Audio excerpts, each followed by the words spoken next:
Welcome to another video. Sa video na ito, last day na natin sa Taiwan and babalik na tayo ng Philippines. Pero bago tayo umuwi, kumain muna tayo ng breakfast dito sa Hotel Papa Whale.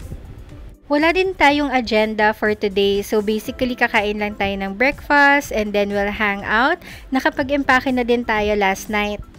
Super bilis lang ng vacation natin dito sa Taiwan. We only took 48 hours dito, o basically 3 days, 2 nights. It was a short, quick, but fun vacation. Memorable pa rin kasi first time namin dito sa Taiwan. We didn't get to do a lot of things except to go to Taipei 101 Observatory. We went to iRide sa Taipei. We went shopping sa malls and sa Ximending area. Sobrang dami bang pwedeng mapuntahan dito sa Taiwan. So for sure, babalik tayo dito and experience all the night markets and everything that Taiwan can offer. Ayan, so a little bit before lunch, nag-check out na kami sa hotel and kumuha na kami ng Uber papuntang airport.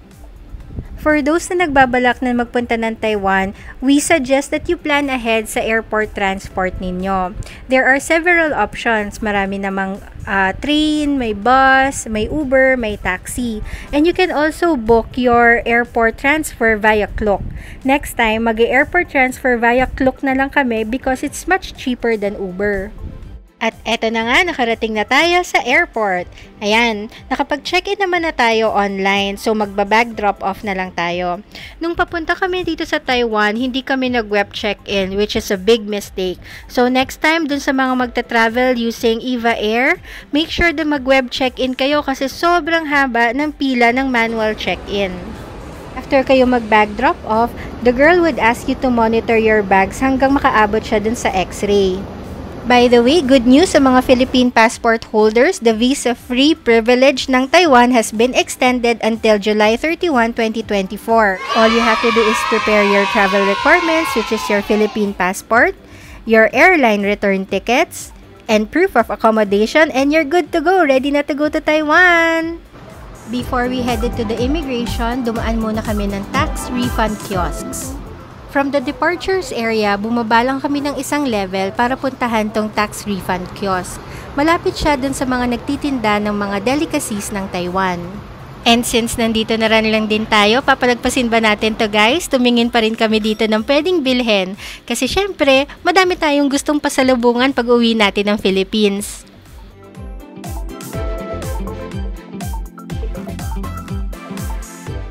And guys, dito rin namin nakita ang Sunny Hills Pineapple Cake. Oh my gosh, ito yung number 2 sa pinakamasarap na pineapple cake dito sa Taiwan. So, syempre, kailangan natin matikman yan. So, bumili kami ng pineapple cake and of course, bumili tayo ng moon cake kasi moon festival na by the end of September.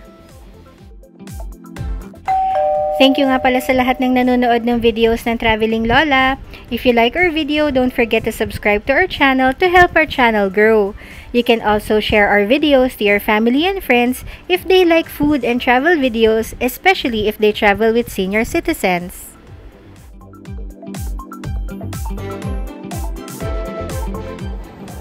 Yan. Hello, kalalagpas lang namin ng immigration gates.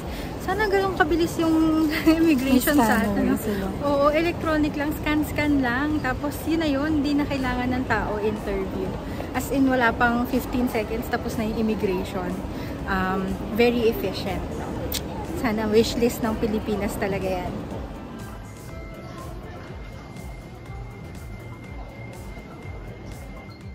So, after namin magpunta ng immigration, pumunta muna kami sa gate namin para makita namin kung saan siya located. And then, naglakad-lakad kami, tinignan namin kung ano yung mga shops and stores dito sa Taiwan Airport. What about you guys? Pagdating nyo sa airport, anong ginagawa ninyo? Share us naman, comment down below kung anong mga activities na ginagawa nyo sa airport.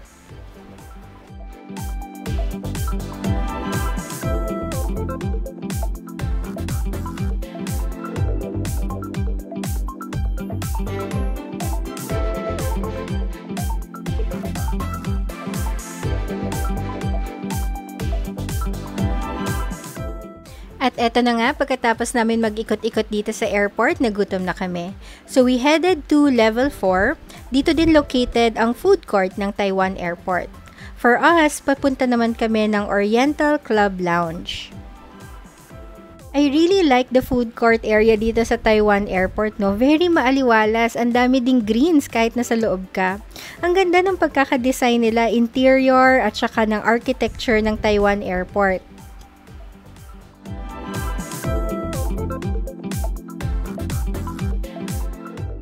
Oriental Club Lounge in Taipei is located in Terminal 2 inside security, international departures at level 4. Oriental Club Lounge is one of the lounges in Taipei International Airport na may access ang mga priority pass holders. Avoid the stress of long flights and departure delays by checking in at the luxurious Oriental Club Lounge.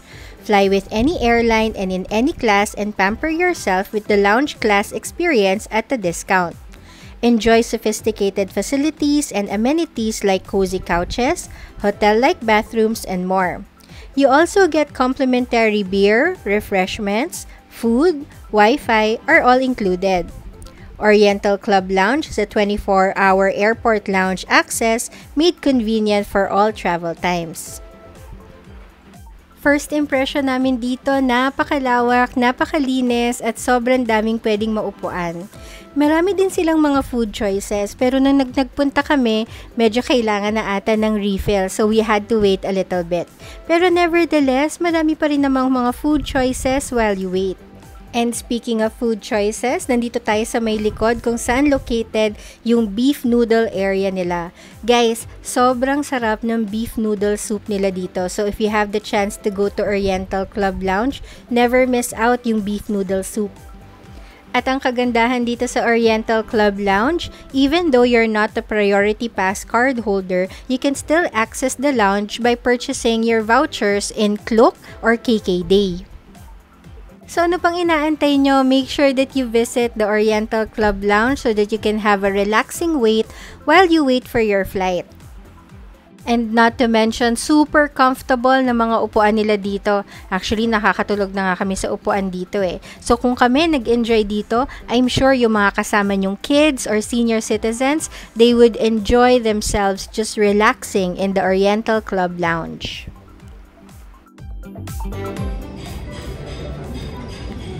So, nasa Oriental Lounge dito sa Taipei Airport, Terminal 2. If meron kayong priority pass, pwede kayong mag-stay dito while waiting. So, kakain kami. Oo, nagutom na kami. It's already 12:41. Ang boarding namin is at 2:35. So, kain muna tayo. Mommy, roasted peanuts. Look! Wow!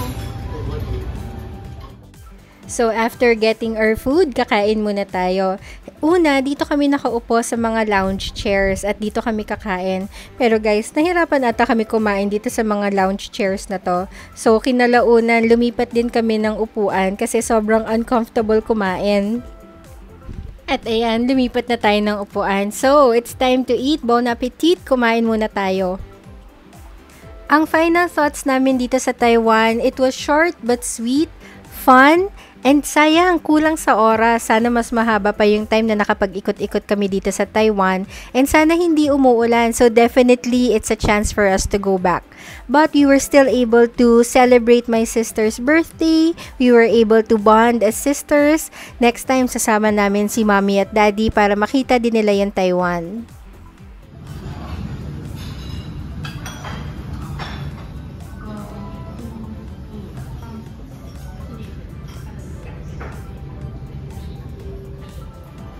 And so, after eating and relaxing, medyo nakatulog-tulog na nga kami. Finally, it's boarding time. So, lumabas na kami ng Oriental Club Lounge and we're headed towards gate number 6 kung nasaan ang EVA Air. Ang final thoughts naman namin sa EVA Air, super happy and worth it yung binayad natin sa kanila.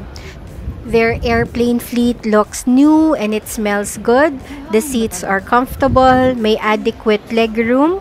Masarap din yung food nila, although sana mas maraming choices. The crew are friendly and very helpful. Yung mga pilots, sobrang na-amaze kami on how they land. Very smooth palagi yung landing nila. The toilets are clean and spacious. Nung nag-fly kami, we experienced very minimal delay, but it's okay. Meron naman silang entertainment system while you wait. So overall, we highly recommend EVA Air if you want a more comfortable flight. Kung kaya ba naman ng budget just add a little more peso so that you can have a luxurious vacation na rin, no? I mean, total, pinagpapagura na rin naman natin to, diba? At saka pinag-iipunan. Might as well enjoy your hard-earned money and enjoy your vacation. It's not just about the destination, but it's getting there. That's part of the vacation then. And so, boarding na namin sa flight to Manila. Hindi lang ata namin. Oo. Baka nakapasok na silang lahat. Parang wala pa 2 minutes since tinawag. So, tingnan na lang natin.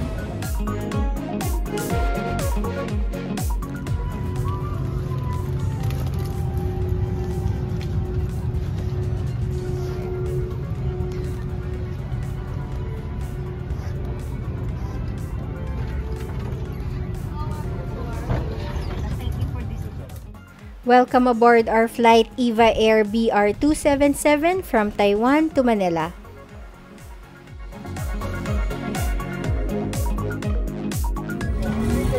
Hello! So yan, nakasakay na kami. Si Ketchup nandun. Actually, nakatulog na ako sa lounge. May idlip-idlip na ako. Antok na ako. So, kami na ata yung one of the last passengers na nag-board sa plane. Charot, hindi ko alam. Hindi ko alam kung may kalikod pa kami. Pero, parang wala na. Parang kami na yung last. Pero parang half of the plane is empty, half is full. So, nandito kami sa economy half na full.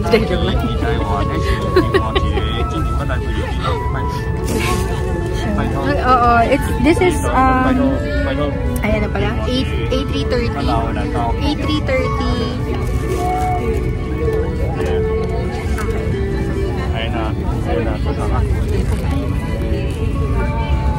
Okay. So this is an A330. Papakita ko sa inyo yung features. Ayan. So meron kang yung normal screen mo. May remote. Yung sinakyan namin papuntang Taiwan, walang remote. And then of course, yung kainan mo. Maluwag pa rin naman siya. And very good cabin size. Very comfortable. The airplane looks better and newer compared dun sa 777. Ay, 777. Compared dun sa 777 nung papunta. Ayan. So, we're on our way back to Manila. Natutuwa ka. Okay. So, we're on our way back to Manila. Hopefully, it'll be a smooth sailing flight. Sana walang turbulence kasi nakalipas na yung bagyong Hana. Pero pagdating natin sa Manila naman, puro monsoon naman yung natin, habagat. Naantok na talaga kami. Okay, so we'll see you later. Pagdapag namin sa Manila, Puhon. Ay, ayan pala, may blankets nga pala dito. Ayan. May duty free din, Hindi na. Over na tayo sa $100 budget. Kamusta nga pala ang $100 budget natin? We scrapped it.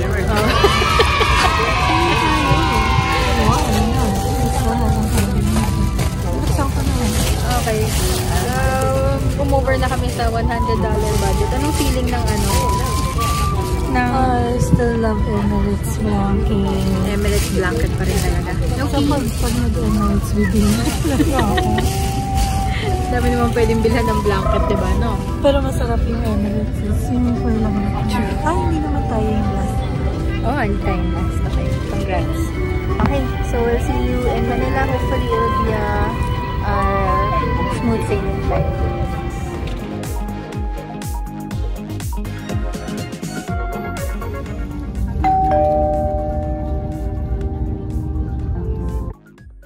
Maraming salamat sa lahat ng nanonood ng Taiwan videos namin. Marami pa tayong travel in store for 2023. So if you like food and travel video, make sure to subscribe to our channel. You can also hit the notification icon so you're notified pag meron tayong bagong upload sa channel namin. At eto na nga, after a few minutes, sinerve na yung pagkain natin. Actually, busog pa kami since ang dami namin kinain sa lounge, but they served chicken for our meal today dito sa Eva Air. Katatapos lang namin sa immigration. Congratulations! Pilipinas, meron na tayong e-gates. Nakita na namin siya before pero hindi siya gumagana. Pero ngayon, pinapagana na nila. So happy. Kasi you need to keep your boarding pass kasi kailangan siya para mag-scan. So, huwag niyong wawalain yung boarding pass niyo. Oo. Meron din naman nag-a-assist. Meron din namang regular line sa mga hindi ganun ka-familiar sa e-gates. Pero congrats! Meron na tayong e-gates!